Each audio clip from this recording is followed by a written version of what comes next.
Saudara kaum pria yang dikasihi oleh Tuhan, pertama-tama saya bersyukur kepada Tuhan buat kemurahan Tuhan untuk hari ini.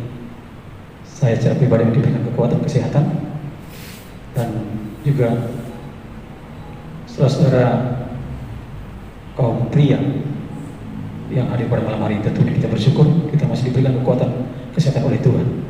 Dan yang kedua, saya berterima kasih kepada pengurus PEPIP yang telah berikan kesempatan kepada saya, walaupun saudara saya tidak punya kemampuan yang lebih daripada saudara, tapi inilah yang patut kita syukuri. Malam hari ini kita sama-sama mau belajar dan merenungkan firman Tuhan yang saya ambil dalam Amsal 8 ayat yang ke-33. Dikatakan begini, dengarkanlah didikan, maka kamu menjadi bijak, janganlah mengabaikannya. Kaum pria yang dikasihi Tuhan Yesus Kristus, melalui ayat ini saya memberikan judul miliki hati yang bijaksana. Saudara yang dikasihi Tuhan Yesus Kristus, khususnya kita kaum pria, ketika kita mendengar kata didikan, timbul dalam hati dan pikiran kita, ini tidak cocok ini bagi kita kaum pria. Kita sudah orang tua kebanyakan, bapak-bapak ini masih juga mau diajar tentang didikan. Mungkin juga itu adalah benarnya, tetapi saya mau katakan kepada kita yang hadir pada malam hari ini, saudara, bahwa didikan bukan hanya konsumsi bagi anak sekolah dan mahasiswa, tapi didikan juga perlu bagi kita kaum pria dan umat Tuhan yang percaya kepada Tuhan, khususnya didikan yang berkenan dengan firman Tuhan. Karena dalam firman Tuhan banyak didikan, banyak nasihat kepada kita semua untuk sama-sama kita mau belajar dan kita mau terapkan dalam hidup kita. Saudara, beberapa minggu yang lalu, kurang lebih 2 minggu yang lalu, saudara, ketika vaksin pertama, kami divaksin di gedung PCC, mungkin namanya, gedung PCC Rumah Sakit Abu Nawas. Saudara, ketika menjelang siang sudah mulai ada kacau ketika pendaftaran, dan sudah mulai berjalan vaksin itu, sudah mulai disuntik sesuai dengan nomor urutnya, tapi entah kenapa, saudara, ya mungkin belum pertengahan ini. Saya pikir juga saya yang datang agak tengah hari kok lebih cepat divaksin daripada teman yang sudah mengantri lama. Dan memang ada beberapa juga Satpol PP ketika itu juga menurut saya dia terlambat datang dari teman-teman kepala sekolah yang lain itu, dan guru-guru, tapi dapat pelayanan yang cepat. Mungkin kata Bu Eli tadi itu jalur khusus barangkali. Jalur khusus, jadi saya pikir tidak jalur khusus itu mungkin. Akhirnya saudara terjadi kegaduhan dan keributan saat itu. Saya berpikir berkenaan dengan ayat ini, ada kekurang bijaksanaan dari orang-orang tua ini, saudara. Kenapa saya katakan orang tua? Karena semua sudah di atas, ya sudah berkeluarga semua. Rata-rata kepala sekolah, guru senior, pamong praja pun juga sebagai pengamanan tempat itu begitu tidak menahan diri dan amarah. Ini yang saya bilang tidak bijaksana. Banyak orang yang berlaku tidak bijaksana, saudara. Kalau kita melihat kata bijaksana secara etimologi, asal saudara, itu dikatakan bahwa orang bijaksana adalah orang yang mampu bersikap dengan tepat di setiap keadaan dan situasi. Jadi, ya kita harus menyikapi segala sesuatunya itu dengan perasaan dan prasangka yang positif. Jangan kita ambil yang negatifnya. Kalau COVID, ya mungkin kita lebih senang negatif, ya, ketimbang positif. Jadi ada dua sisi memang juga yang bisa diambil di situ. Terkadang kita selalu bilang, saya positif, tetapi ada juga yang suka kalau dia bilang negatif, saudara. Saudara yang dikasihi Tuhan Yesus Kristus, di tengah situasi dunia yang serba tidak menentu dan mudah sekali berubah, saudara. Orang percaya dituntut untuk memiliki hati yang bijaksana dalam menyikapi segala persoalan hidupnya. Nah, timbul pertanyaan dalam melalui ayat ini, haruskah kita memiliki hati yang bijaksana? Kemudian pentingkah itu bagi kita? Nah, untuk menjawab pertanyaan ini, saudara, saya kembalikan kepada pribadi, kitab lepas pribadi untuk menjawab pertanyaan ini. Rasul Paulus dalam Efesus 5 ayat yang ke 15 sampai 16 memberikan nasihat kepada jemaat di Efesus. Karena itu perhatikanlah dengan seksama bagaimana kamu hidup. Janganlah seperti orang bebal, tetapi seperti orang arif.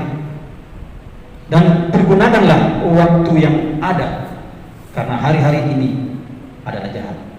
Ayat yang sudah sering kita dengar, saudara, dalam setiap perenungan, mungkin dalam 2 bulan, mungkin ini ayat sering juga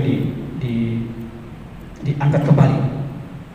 Saudara yang dikasihi oleh Tuhan Yesus Kristus, Rasul Paulus ketika itu memberikan nasihat kepada jemaat di Efesus, dan malam hari ini mungkin berkenan dengan itu, firman ini juga hadir di tengah-tengah kita kaum pria jemaat Mandonga.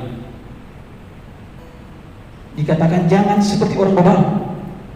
Firman Tuhan tidak menginginkan kita menjadi orang yang bebal, ya, yang lebih banyak tidak mendengar dari ketimbang mendengar firman Tuhan.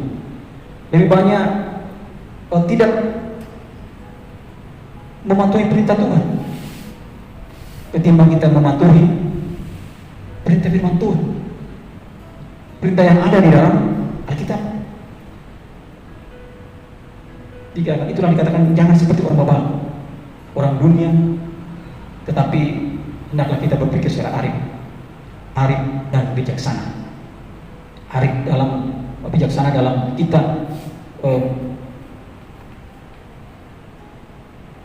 bersikap dalam menghadapi keadaan yang kita hadapi. Kata orang biasa, ya kita harus berpikir jernih, berkepala dingin. Ya betul, saudara. Ini yang dikehendaki oleh Tuhan dalam menghadapi masalah. Saya pikir di antara kita pada malam hari ini menjadi orang Kristen bukanlah tanpa beban, bukan tanpa masalah. Bukan hanya orang di luar sana yang mendapat masalah, tetapi Tuhan itu adil. Dia memberikan masalah kepada kita, sekaligus jalan keluar kepada saya dan saudara. Kalau kita mendengar saudara lewat tayangan televisi setiap hari, rasa-rasanya hari ini tidak baik dengan hari kemarin, ya, tidaklah lebih baik dari hari ini, dan mungkin hari besok juga belum tentu lebih baik daripada hari ini. Artinya apa, saudara? Hidup di dunia ini penuh dengan ketidakpastian. Kita mendengar berita pembunuhan lagi, pembegalan, penganiayaan, saling menghujat. Saudara, aparat penegak hukum saja sepertinya tidak bekerja secara profesional. Saksi dusta merajalela, saudara. Terkadang yang benar disalahkan dan yang salah dibenarkan. Nah, itulah realita hidup yang kita alami dan yang kita rasakan di hari-hari ini. Sehingga tidak salah kalau ada beberapa orang memplesetkan aparat hukum dengan keparat hukum. Ada juga yang memplesetkan majelis hakim. Katanya ada 2 versi. Majelis itu atau majelis hakim yang betul yang memutuskan perkara dengan seadil-adilnya.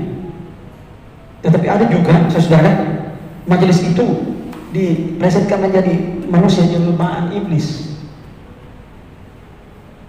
Luar biasa juga ini majelis. Saudara yang dikasihi oleh Tuhan Yesus Kristus, menjalani hari-hari yang begitu berat, saya saya dan saudara perlu satu sobat, satu penolong bagi saya dan saudara. Penolong yang mau membantu dan menolong kita ketika kita didera dengan percobaan, didera dengan berbagai macam permasalahan hidup yang luar biasa sulitnya, saudara.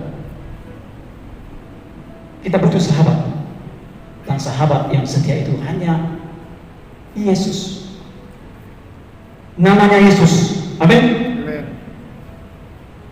Bukan hanya itu, saudara, kita juga perlu berdoa seperti Musa dalam Mazmur 90 ayat yang ke-12. Saya tidak buka lagi firman Tuhan karena saya langsung tulis, karena Alkitab ini terlalu kecil bagi saya sehingga kurang jelas biasa, saudara. Mazmur 90 ayat 12 dikatakan, ajarlah kami menghitung hari-hari kami sedemikian hingga kami beroleh hati yang bijaksana. Saudara, bagaimana supaya kita punya hati yang bijaksana? Bijaksana identik dengan sabar. Orang bijaksana juga pasti rendah hati. Dan yang ketiga, dia mau mendengarkan didikan. Didikan yang ada di dalam firman Tuhan. Didikan yang berasal dari Tuhan lewat firman yang kita baca dalam Alkitab ini. Di sini banyak didikan, saudara. Kalau kita membaca, rajin membaca Alkitab, apalagi ada beberapa orang-orang kita tua di sini yang sudah tamat dalam membaca Alkitab, banyak didikan di dalam firman ini. Begitu juga teman-teman dari seberang. Mereka juga mengklaim bahwa di dalam kitabnya juga banyak didikan yang menjadi patokan bagi mereka. Saudara yang kasih Tuhan Yesus Kristus, kita juga harus memiliki iman yang hidup, karena dengan iman yang hidup kita mampu mengatasi dan kita mampu mengatasi permasalahan hidup kita. Karena kalau iman kita mati, tidak hidup, saudara, itu dapat ibaratkan dengan ikan yang mati. Ikan yang mati akan dibawa oleh arus kehidupan ini.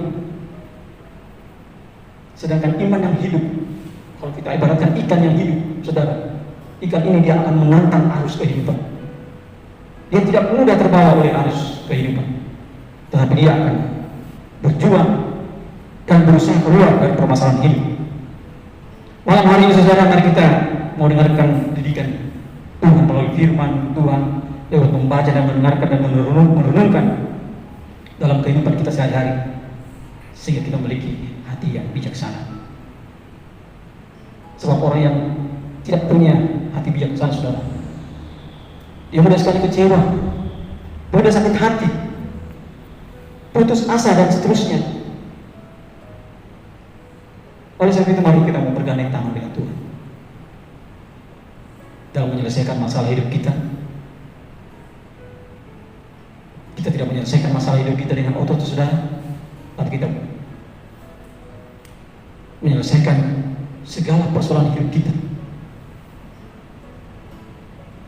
dengan karakter yang dimiliki oleh Kristus.